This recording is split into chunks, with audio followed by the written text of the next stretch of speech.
Paulo teve a oportunidade de estar diante do rei Agripa e se defender.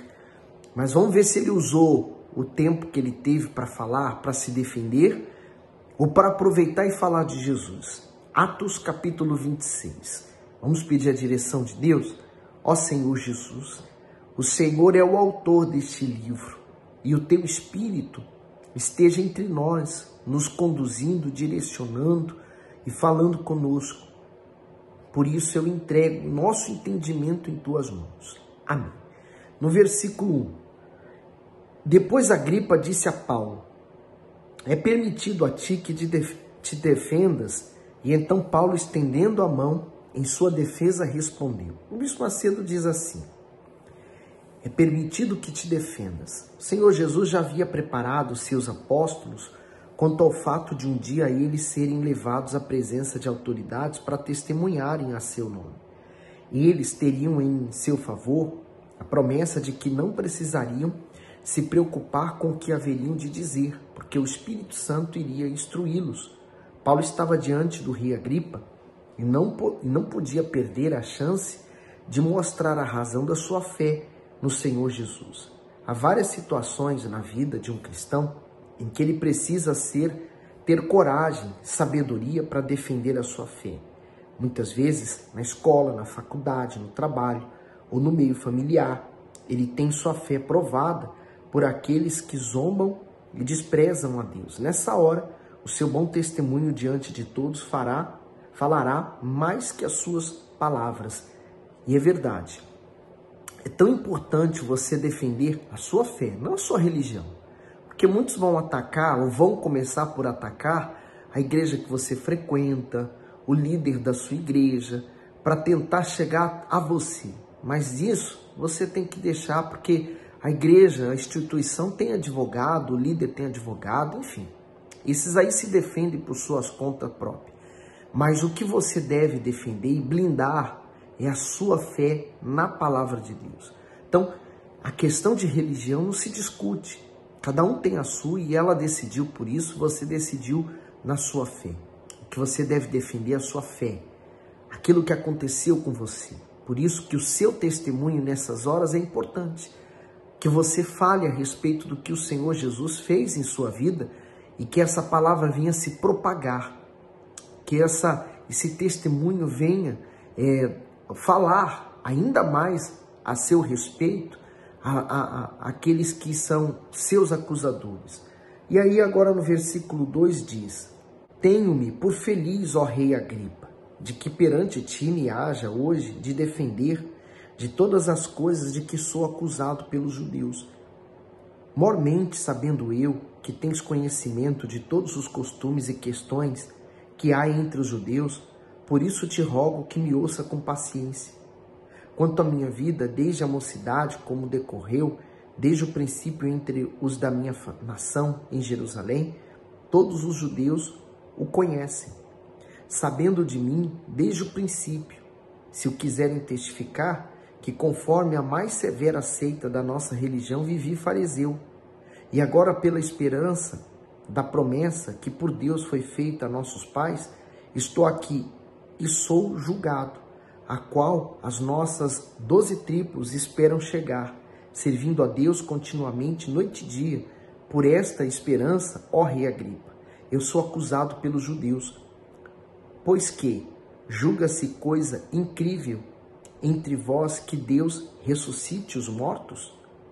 Bem tinha eu imaginado que contra o nome de Jesus Nazareno devia eu praticar muitos atos, o que também fiz em Jerusalém, e havendo recebido a autorização dos principais sacerdotes, encerrei muitos dos santos nas prisões, e quando os matavam, eu dava o meu voto contra eles, e castigando-os muitas vezes por todas as sinagogas, os obriguei a blasfemar, e enfurecido demasiadamente contra eles, até nas cidades estranhas os persegui, sobre o que, indo então a Damasco, com poder e comissão dos principais sacerdotes, ao meio-dia, ó rei, vi no caminho uma luz no céu, que excedia o esplendor do sol, cuja claridade me envolveu a mim e aos que iam comigo. Então, ele passou agora a dar o testemunho dele, de como ele foi criado, né? Primeiro ele foi criado na religião dos judeus, ele foi criado como um fariseu, então um zeloso muito forte da lei, mas mesmo assim, mesmo ele sendo esse zeloso pela lei, um religioso, isso não impediu ele de estar cego espiritualmente para ver o que ele estava fazendo, perseguindo a igreja. Então agora ele vai contar a fase, a parte em que ele foi revelado por Deus, né? Vamos lá ver agora no versículo 14. E caindo nós todos por terra, ouvi uma voz que me falava, e em língua hebraica dizia: Saulo, Saulo, por que me persegues? Dura coisa te é recalcitrar contra os aguilhões.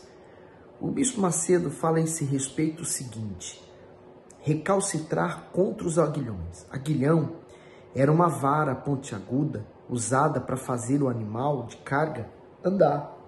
Quando ele resistia, o homem que o conduzia o cutucava. Portanto, quanto mais teimoso fosse, mais ferido pelos aguilhões ficava. De igual modo, o Senhor Jesus exortou a Paulo a não lutar contra a sua vontade, uma vez que acabaria se ferindo. Isso significa que antes o apóstolo resistia à conversão, mesmo diante de vários sinais de Deus. Isto é, apesar de perseguir os cristãos, é possível que em seu íntimo uma voz lhe dissesse que o que fazia estava errado. Mas como mantinha sua resistência, lutando inutilmente contra os aguilhões, se feria. Isso também ocorre com aqueles que resistem à palavra de Deus e são obstinados em seus pecados. Por causa da sua teimosia, acabam sofrendo as consequências dos seus erros. Contudo, os aguilhões da vida os farão reconhecer que lutar contra a vontade divina é extremamente doloroso. Sabe, aquelas pessoas que mais perseguem você com a fé, talvez até um vizinho, um colega seu de trabalho, um familiar, ele persegue, ele te humilha, ele fica furioso com você. No fundo, Deus está convencendo aquela pessoa da mudança, da sua mudança. O seu testemunho incomoda aquela pessoa. E por incomodar ele, né, Deus está chamando ele para que o mesmo ocorra com ele. E ele vem resistindo. Na verdade, ele está se ferindo. Paulo aqui, como nós vimos e o bispo Macedo falou, é muito forte, é muito profundo isso, né? Aquela pessoa que perseguiu tanto, feria tantos os cristãos, perseguia, prendia, matava se fosse possível. Na verdade, aquela atitude dele de querer defender a religião dele, de querer defender aquela fé que ele possuía do farisaísmo, aquilo tudo no fundo estava escondendo que o coração dele estava batendo forte para se converter a Jesus. Quem diria, né? E você às vezes olha para o seu familiar tão duro, tão difícil, às vezes te critica tanto e você fala, isso aí não tem jeito. Olha para o caso de Paulo, hein? Pensa bem. E aí o 15, e disse eu, quem és, Senhor? E ele respondeu, eu sou Jesus a quem tu persegues. Mas levanta-te e põe-te sobre os teus pés, porque te apareci por isso, para te pôr por ministro e testemunha tanto das coisas que tens visto, como padecer, como daquelas pelas quais te aparecerei ainda, livrando-te deste povo e dos gentios, a quem agora te envio, para lhes abrir os olhos e das trevas os converteres à luz, e do poder de Satanás a Deus, a fim de que recebam a remissão de pecados e herança entre os que estão santificados pela fé em mim. Por isso, ó rei Agripa, não fui desobediente à visão celestial. Então, Paulo se defendeu dizendo, eu estou apenas obedecendo ao que Deus me tocou a fazer. Se eles não creem no que eu estou aqui sendo tocado, dirigido por Deus, o que eu posso fazer? Estou sendo julgado por isso. Mas ele falou algo aqui muito forte no 18, né? Abrir os olhos, quer dizer, enquanto ele era fariseu, tinha os seus olhos fechados. Lembra-se que ele se ficou cego? Mas quando ele então se converteu, os olhos dele se abriu e ele diz, das trevas converteres à luz, e do poder de Satanás a Deus, quer dizer, sempre de um extremo ao outro extremo. É o trabalho, é a obra que o Espírito Santo realiza. No 20, antes anunciei primeiramente aos que estão em Damasco e em Jerusalém, e por toda a terra da Judéia e aos gentios, que se arrependessem, se convertessem a Deus, fazendo obras dignas de arrependimento. Por causa disso, os judeus lançaram mão de mim no templo e procuraram matar-me. Mas, lançando o socorro de Deus, ainda até o dia de hoje, permaneço dando testemunho tanto a pequenos como a grandes, não dizendo nada mais do que o que os profetas e Moisés disseram que devia acontecer.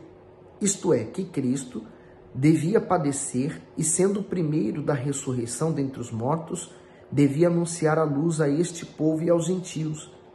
E dizendo ele isto, em sua defesa, disse Festo em alta voz: estás louco, Paulo, as muitas letras te fazem delirar.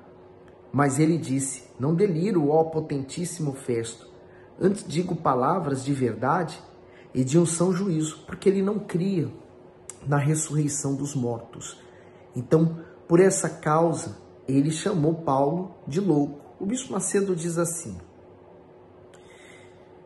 Festo considerava louco alguém que falasse acerca da ressurreição de mortos. Por não crer que um dia os mortos ressuscitarão, ele não entendia como uma pessoa com tanto conhecimento como Paulo pudesse falar sobre esse assunto. Muitas vezes os servos de Deus são chamados de louco ou recebem as mais diversas ofensas por falarem o que mostram as Escrituras. Por irem contra as filosofias, os conceitos e as crenças do mundo, sua fé geralmente é ridicularizada. Mas isso não pode ser motivo de desânimo. Ao contrário, devem se alegrar por saberem que Jesus só é revelado àqueles que creem e fazem dele o Senhor de sua vida. Por isso, que quando o Senhor Jesus revela algo a você, e às vezes você tenta falar para outras pessoas, aquelas pessoas vão zombar de você, vão dizer que você é maluco, que você não está no seu perfeito juízo. Então, assim foi, por exemplo, com Abraão. Ele já estava tão velho, Sara tão velha, e mesmo assim ele crendo que seria pai do filho, eles dois seriam pais. Os outros, as pessoas que olhavam para eles, diziam que ele já estava ficando louco, porque na idade dele já não tinha mais condições para aquilo.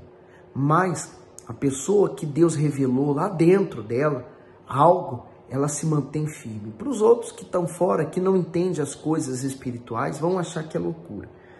Aí diz assim, agora no 25, não deliro, ó potentíssimo Festo, antes digo palavra de verdade, de um são juízo, porque o rei, diante de quem também falo com ousadia, sabe essas coisas, pois não receio que nada disso lhe é oculto, porque isso não se faz em qualquer canto.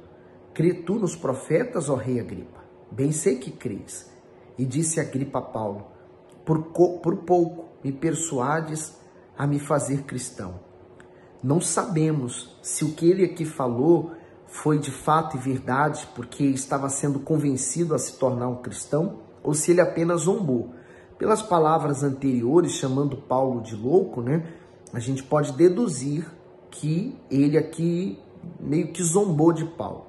No 29, e disse Paulo, porventura, a Deus que, ou por pouco ou por muito, não somente tu, mas também todos quantos hoje me estão ouvindo, se tornasse tais qual eu sou, exceto essas cadeias. E dizendo ele isto, levantou-se o rei, o presidente e Berenice, e os que com ele estavam assentados. E apartando-se dali, falavam uns com os outros, dizendo, este homem nada fez digno de morte ou de prisão. E Agripa disse a Festo, bem podia soltar-se este homem, se não houvesse apelado para César. Então, portanto, Paulo estava se dirigindo para Roma. E ele estava cumprindo, então, o plano de Deus. Essa que é a verdade. O plano de Deus seria cumprido à risca. E Deus tinha mais almas para salvar. Paulo estava ali fazendo o trabalho da obra de Deus. Por isso, Deus estava com ele. assim como Deus é com você. Você está enfrentando lutas? Você está enfrentando um momento de injustiça, um momento dolorido, muito difícil da sua vida? Pergunta qual a vontade de Deus. Ao invés de você pedir livramento agora, peça, meu Deus, qual a tua vontade nessa situação? Porque aqui nós estamos vendo o sofrimento de Paulo, mas ao mesmo tempo vendo que tudo aquilo fazia parte dos planos de Deus. Deus ilumine você.